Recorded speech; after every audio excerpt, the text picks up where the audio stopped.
प्रदोष के समय पर, उससे पहले लक्ष्मी और दरिद्रता फिर भ्रमण पर निकलती।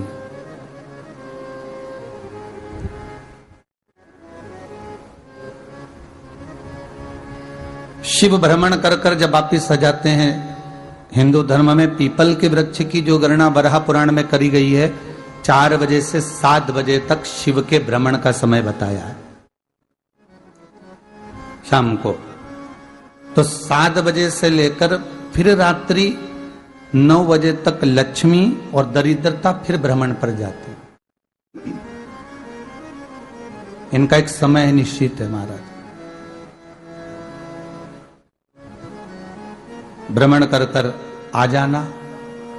अब इस बीच में जब लक्ष्मी और दरिद्रता दोनों निकल कर जा रही हैं, तो दोनों एक भाव रख कर जाती हैं कि आज हमको कहां प्रवेश करना है।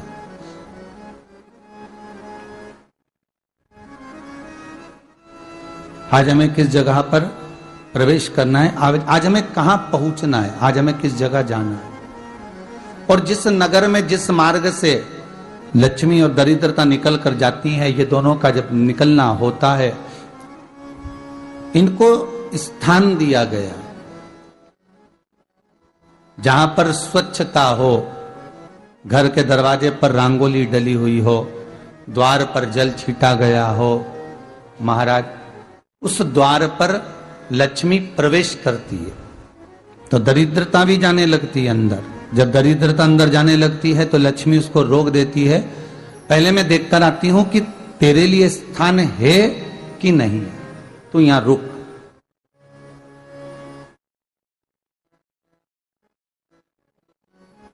कुछ देर तक दरिद्रता बाहर खड़ी रहती है और लक्ष्मी जी की बड़ी बहन जब दरिद्रता बार बार अंदर जाने का प्रयास करती है तो लक्ष्मी जी कहती हैं, जीजी तू इतनी बड़ी होकर तुझे मालूम है तू तेरा सम्मान होना चाहिए, आदर होना चाहिए, और तू अंदर चली जाए और कोई तेरा सम्मान ना करे तो कितना बुरा लगेगा, इसलिए तू बाहर खड़ी रहे, मैं अभी आई। अंदर जाती है और जब लक्ष्मी जी भ्रमण कर लेती हैं, अंदर प्रवेश कर कर आती हैं और प्रवेश कर कर आती हैं तो दरिद्रता पूछती है चले अंदर। तो लक्ष्मी जी कहती हैं, तुझे मालूम नहीं है क्या जीजी कि जिस घर में मैं प्रवेश कर जाती हूं उस घर में फिर दरिद्रता नहीं जा सकती, क्योंकि यह तेरा वचन था, ये तेरा वचन था। अपन दोनों का जब मंगल विवाह हुआ था, मेरा विवाह जब नारायण के साथ में हुआ और तुम्हारा विवाह जब दुस्साह मुनि के साथ हुआ, दरिद्रता का विवाह दुस्साह मुनि के साथ हुआ। जब अपना दोनों का विवाह हुआ था तो अपन दोनों ने एक वादा करा था कि जिस घर में लक्ष्मी प्रवेश कर जाएगी उस दिन फिर दरिद्रता नहीं जाएगी, और जिस घर में दरिद्रता प्रवेश कर जाएगी उस घर में फिर लक्ष्मी नहीं जाएगी। अब जब मैं अंदर देख कर आ गई हूं तो तू अंदर नहीं जा सकती, अर्थात लक्ष्मी के चरण जिस घर में पड़ गए उस घर में फिर दरिद्रता प्रवेश नहीं कर रही। चलते चलते फिर दरिद्रता ने देखा और लक्ष्मी जी इसको लेकर गई और लक्ष्मी जी ने देखा कि इसके दरवाजे पर जल नहीं छीटा गया, इसके दरवाजे पर ना रंगोली डली है, इसका द्वार साफ नहीं हुआ है, इसके द्वार पर दीप नहीं है, इसके द्वार पर कलश नहीं है, इसके दरवाजे पर ढेर सारा कचरा पड़ा हुआ है, कोई स्वान कोई कुत्ता गंदगी भी कर कर चला गया है, कहीं बिल्ली ने गंदगी कर रखी है, कहीं जीवों ने कुछ गंदा गिरा रखा है। तो फिर लक्ष्मी जी कहती है, जीजी अब मैं होकर आ गई थी ना, अब तू जा, तू होकर आ। और दरिद्रता प्रवेश करती है तो अंदर जाकर क्या देखती है दरिद्रता कि इतनी सवेरे से मैं घूमने इनके दरवाजे पर आई और ये तो सब चादर तान के चकाचक गुर्राटा भर भर कर सो रहे हैं। तो दरिद्रता कह देती है, तुम्हारा भाग्य ही बेकार है, तो मैं क्या करूं, तुम ऐसे ही सोते रहो। और दरिद्रता गुस्से में बाहर निकल कर आती है, लक्ष्मी से कहती है, लक्ष्मी तू इसके घर में जाना ही मत ही। तो दरिद्रता को कहती है, जीजी तेरी बात नहीं मानूंगी क्या मैं?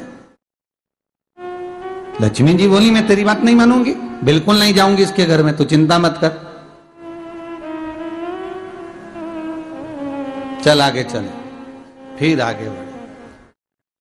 ये लक्ष्मी और दरिद्रता का प्रवेश है। आपके घर का द्वार आपके घर का दरवाजा। फिर निवेदन करूंगा एक बहुत सुंदर बात, हमें महाराष्ट्र से सीखना चाहिए, हमें साउथ से सीखना चाहिए, दक्षिण से। जिस समय पर भक्ति देवी यमुना जी के घाट पर रो रही थी अपने पुत्र ज्ञान और वैराग्य को गोदी में लेकर, समय देवऋषि नारद ने एक प्रश्न किया था कि तुम कहां पर पोषित हुई हो, तुम्हें ऊर्जा कहां से प्राप्त हुई? तो कहा मैं गुजरात से तो चली हूं। और वहां से चलती चलती भक्ति देवी कहती है मैं बहुत दुखी होकर, बूढ़ी होकर, द्रवित होकर, बड़ी दुख में वहां से चलते चलते जब मैं महाराष्ट्र में पहुंची तो मैंने वहां जाकर देखा कि वहां पर लोग हर पल हर घड़ी ब्रह्म मुहूर्त में उठकर स्मरण करते हैं, नाम जाप करते हैं और दरवाजे पर जल छीट कर रंगोली डालते हैं। तो कह रही है कि वहां पर मैं थोड़ी अवस्थावान होने लगी, वहां मुझे अच्छा लगने लगा। फिर जब मैं और आगे पढ़ी, दक्षिण में जब पहुंची, वहां पर जाकर मैंने देखा कि सुबह से उठकर मंगलाचरण, मंगला स्तोत्र और वेदों की ध्वनि होने लगी। वहां पर मैं और आनंदित हो गई।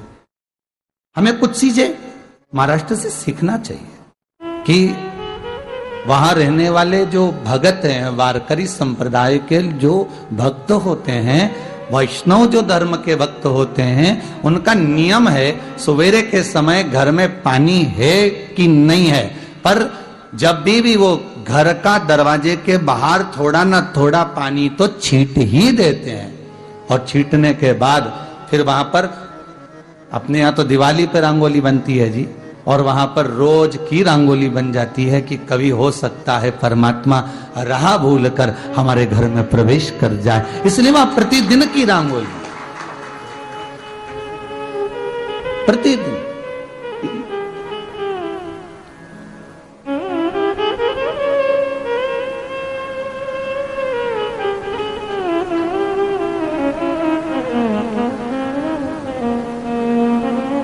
हमें सीखना चाहिए थोड़ा सा।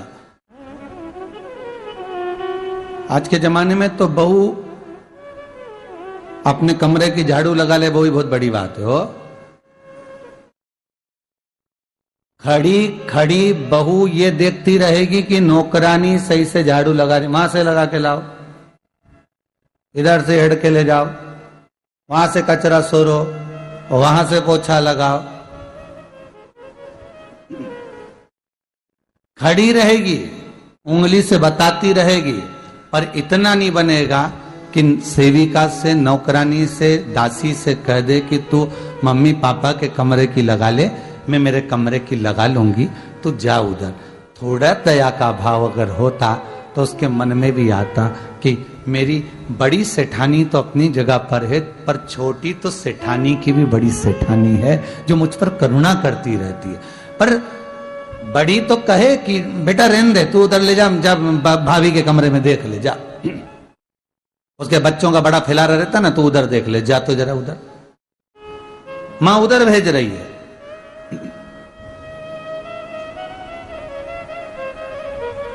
थोड़ा सेवा का भाव हमारे भीतर हो।